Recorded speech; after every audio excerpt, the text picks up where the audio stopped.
पुण्यातल्या कचरा वेचक अंजुताईंना त्यांचा प्रामाणिकपणा दाखवत पुणेकरांच्या मनात स्थान मिळवलंय।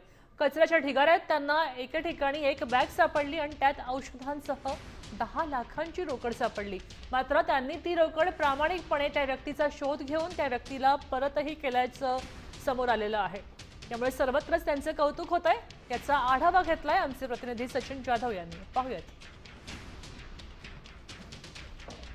मध्ये कचरा गोळा करणाऱ्या आणि घरोघरी जाऊन खरं तर कचरा गोळा करणाऱ्या ह्या अंजू माने आहेत। यांच्या बाबतीत एक घटना अशी घडली की यांना आज कचरा गोळा करताना एक बॅग सापडली आणि या बॅगमध्ये थोडके नाही तर जवळपास 10 लाख रुपयाची रक्कम जी आहे ती यांना मिळाली आणि त्यानंतर त्यांनी प्रामाणिकपणा दाखवत ती परत केली। नाही काय कचरा गोळा करत होते ना, ते सोसायटी झाडात आलते, कचरा बिचरा सगळं टाकला ह्याच्यामध्ये। चाकापाशी बॅग भेटली होती औषध गोळ्यांची, तर त्यात गोळ्या औषध होते आणि वही पुस्तक होतं। म्हणजे आपला एक मुलगा आपले ना का ते लाईनच आहे ना सगळी मेडिकल लाईन, मग त्याच्यामध्ये मी त्या मुलाला बोललं, म्हणलं हा काही मेडिकल लाईनची बॅग पडली पण मला माहीतच नाही त्यात पैसे म्हणून। मग त्याने ती वही बघितली तर म्हणला मावशी मी फोन लावतो, आणि मग ते खोललं तर बॅग होती पैसे भरलेली। त्याने होते पैसे 10 लाख होते।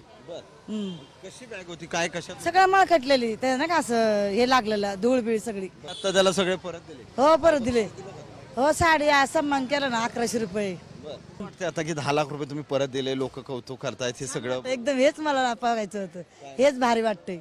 कॅमेरामन आदर्श कटकेसह सचिन जाधव, साम टीव्ही न्यूज, पुणे।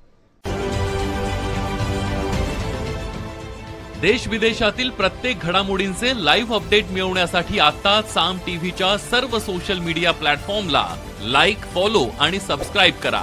तसंच सर्व नोटिफिकेशनसाठी बेल आयकॉन प्रेस करायला विसरू नका।